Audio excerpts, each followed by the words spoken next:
is another episode of the States Up podcast as we tell the stories of the student athletes here at Texas State. I'm your host, Brant Freeman. And again, right now we are in the middle of the fall sports season with football, volleyball, and soccer all very much in full swing past the halfway point of the season for all three programs.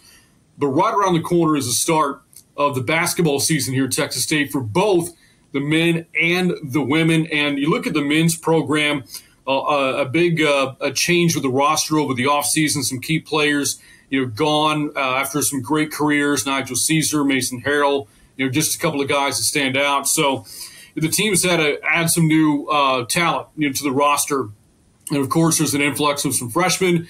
There's also an influx of some transfers, and one of those transfers joins us on the podcast this week, Josh Agaro, who is a transfer from Colby Community College, but has actually a really long basketball journey from where he started to where he is now. We'll talk more about that with him as he joins us on the podcast.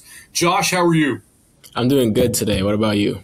Doing great, my man, and thanks so much for joining us here on the podcast. And welcome to Texas State. I'm sure you've heard that a few times over by now, but this is your fourth collegiate basketball stop, again, at Colby last year, a couple of D1s before that. How does it feel for you right now to be in San Marcos at Texas State? Yeah, I just feel at ease, just excited to start the season, excited for practicing, just excited for a lot of things, just to get everything on the roll for scrimmages, just the day in and day out of just, Division I basketball. What has the offseason, been like for you? You from your recruitment here to arriving at Texas State and now kind of training camp, the preseason, getting ready for the start of the year. What have the last few months been like for you?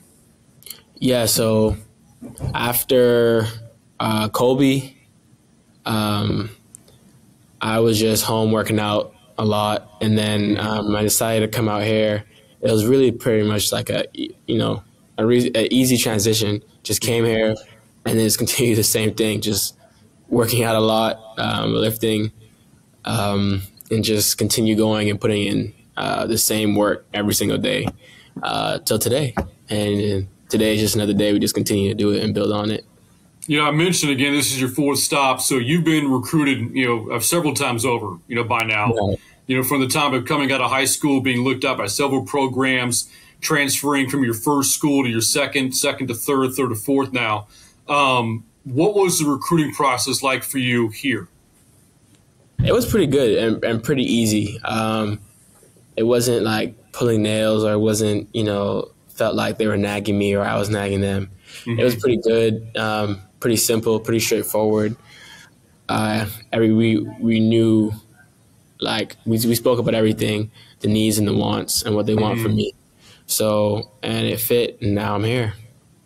So what do you perceive your role to be, in this year's team for Bobcat fans that are expected to see, your name and your number called a few times? What can they expect from Josh Agaro? Yeah, just a guy who's going to come on the court, make plays, get downhill, make plays on defensive glass, get deflection on defensive boards, get deflections, steals, things of that nature. Just one of those guys who just comes in and just makes plays.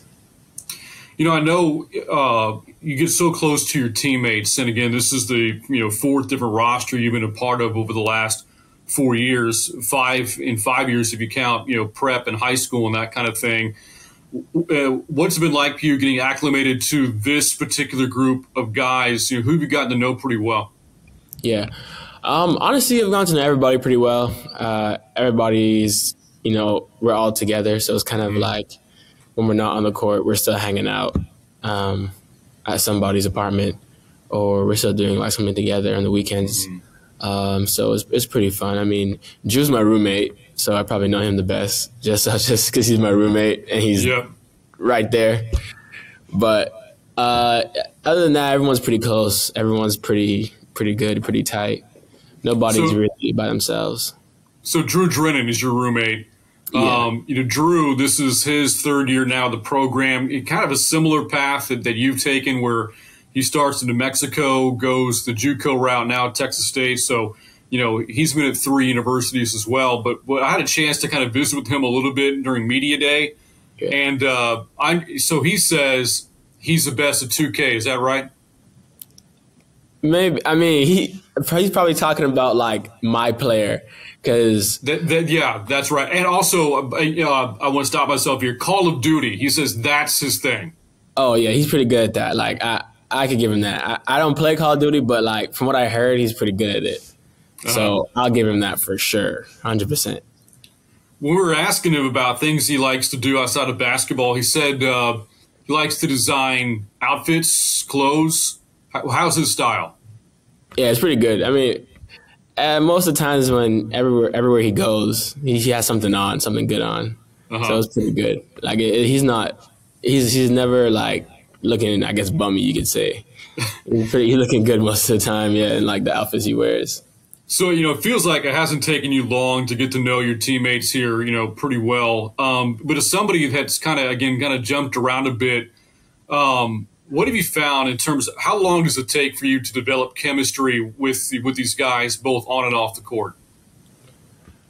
I feel like for each team is different. So usually it just all depends on how close everybody is off the court, I would say. Yeah. If everybody hangs out together all the time off the court, or, is close, chemistry usually gets built quicker. With this group, I feel like everybody's close, so chemistry is going to be built quicker. And obviously we're still in the work in progress of that. But when the season comes around and it gets going, I think we'll be good to go. What about the coaching staff? Head coach Terrence Johnson, the 2-time Sun Belt Coach of the Year, and helped guide this team to back-to-back titles his first 2 seasons. You've gotten to know him now over the past several months, going back to your time, when you were being recruited here. What have you gotten to know about TJ? He's a really good coach. He knows his stuff. He knows his stuff. He knows what he's talking about, and he wants the best for everybody. Like, you could tell even when he talks to us, or even when he is explaining things in practice, like, he's not doing it for himself. He's doing it for the betterment of us. So that's something you can really appreciate and admire. I mentioned your basketball journey, but I kind of actually want to go all the way back to your childhood a bit. For those who don't know, you actually grew up in the Cayman Islands and didn't move over to the U.S. until you're about 15, 16 years old. So tell me some more about your childhood and, what's the culture like in the Cayman Islands? How does it differ from the States here? Yeah. Cayman is just, that's home. I was born and raised. It's a great place to be, great place to live. I say when everything's said and done, I want to go back there one day and just live life. It's a great place to live. It's like no worries. Just wake up in the morning, there's a beach. I can maybe go to the beach, maybe not. Depends. I don't know. It's just like slow pace at your own pace. It's different from America in terms of just kind of like America, like even though certain places or certain states have like their own way and flow, it's still kind of busy. Like it's still really like on time, on this, on the dot. Don't be late. Over there is more just like relax, calm down, take it easy. Like it's not that deep.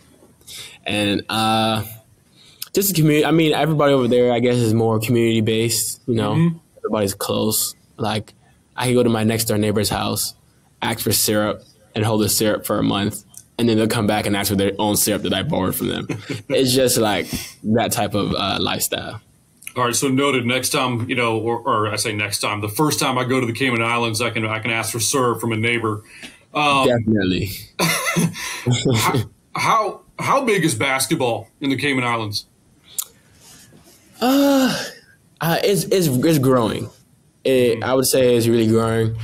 It's good. Like it's regular. Like it's not like to the top chain. Like at the top, it's like you could say soccer, and you could say track and field, for sure. Basketball is probably third, like right under there. Yeah. But it's growing over the years. I mean, there's more guys that are going off to school, and people in the past have gone to school, people who playing pro. So it's definitely growing. Mm-hmm. You know, I kind of ask about that because I did see that, you know, your dad was a great soccer player. Your brother plays soccer. So, you know, you kind of seem like the outlier a bit when it comes to hoops. So where did you get your love of hoops from? Yeah, my grandfather, for sure. Mm-hmm. I played soccer a lot growing up. I played it probably even for a year over here as well. Mm-hmm. And then, but when I really wanted to take basketball seriously, when I was like maybe 13, 14, Mm-hmm. It was really my grandfather who was the guy who he's a basketball coach. You could say like he's a basketball coach. So when I said, okay, I want to be serious about it, he then stepped in and just, you know, we'd work out. He was there when I got my first dunk. Uh-huh. Like, he was just there all the time. We'd go to like an outdoor court in a little area where we lived and just shoot, work out, do drills, and just have fun. That's really where my love of the game came from. So, you know, besides your grandfather, who was a direct influence on your basketball career, anybody that plays the game grows up, you know, watching, you know, NBA guys on TV and idolizing players. For you, you know, who's that idol for you? Who do you try to model your game after? That's a good question. I don't know. I never really had somebody who I would model my game out from. I just play, honestly. But a guy who I think is like really good, who's my favorite player to watch, is probably Kevin Durant. Just off of just what he can do on the basketball court. It's never been seen before. 7-foot shooting guard. Yeah, like I just think like watching him play basketball is pretty cool. I think Giannis is pretty cool too. Mm-hmm. It's the stuff he does as well. And then other than that, I'd probably go with like maybe like a Jimmy Butler or like a De'Aaron Fox. Not like just kind of some people who are underdogs maybe a bit. Mm-hmm. And they get in the playoffs and they just do their thing. So I like watching those guys play. That's a great list. You know, KD and Giannis are a couple of like NBA unicorns, their body type and what they're able to, and their skill set to go along with it. And, you know, De'Aaron Fox just led the Kings to the playoffs for the first time in forever this past year, one of the great young point guards in the league. And Jimmy Buckets, man, it's just so fun to watch.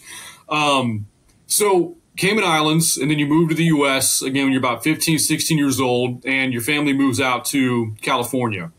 You have a great prep career. You get recruited to Oklahoma. Yeah. 1 year there, didn't get a ton of playing time. You go back to Cali to San Jose State. After that, you go the JUCO route. Now you find yourself here. So the steps along the way, you know, tell me a little bit more about, you know, Oklahoma to San Jose to JUCO, now here. Yeah. So, well, the crazy thing is my family didn't move out here. I was the only one. Okay. So everyone's still back home. So I go home and visit all the time. Uh-huh. But when I came out here, it was just kind of like, you know, playing basketball, I'm doing pretty well, and I got recruited. Then I was going into my senior year, and OU was basically like, Oklahoma was like, how about you just come early and redshirt? And so you'll be in the system and be prepared like you're coming in out of high school the next year. Mm-hmm. And then I was like, oh, yeah, that's a great idea. So then I go early to OU, but then, you know, Coach Kruger decides that he wants to retire. So then I was like, ooh, what am I going to do? I end up hopping in the transfer portal, and I go to San Jose State with Tim Miles as a head coach. Great guy, great coach. It just, our playing style just didn't fit. He just, we just didn't like how I would fit, how he wanted to play. So then I'm going JUCO just to prove myself again. In Colby, Kansas. I don't know if you've been to Colby, Kansas. No. Yeah, it's like one of those towns you picture in like a, what do you call it? One of those Western movies. Like, all right. It's one of those. Just like, you desolate. know, There's not a whole lot. Not a whole lot to do there. Yeah. Yeah, but it was nice. It was peaceful. and it was really a blessing in disguise. Got re-recruited, I got film, and I got my numbers up. And so then, I got recruited from Texas State. Well, we ran into some audio technical difficulties with Josh as we closed out the podcast, so things got cut off there a little bit short. Apologize about that, but what a great story Josh had to tell. Again, Josh Agaro, a first-year transfer out of Colby Community College, initially from the Cayman Islands, told us a lot about kind of his upbringing there, his journey from OU, San Jose State, the JUCO route now as a Bobcat. We're looking forward to all that he brings to the table with this team this coming season, which starts in just a couple of weeks. So again, apologize about the interview kind of getting cut off there at the end, but thanks as always for tuning in. And thanks again to Josh Agaro as well for joining us on this week's States Up podcast. So for Josh Agaro, I'm Brain Freeman, as always reminding you to keep your States Up, and we'll see you next time.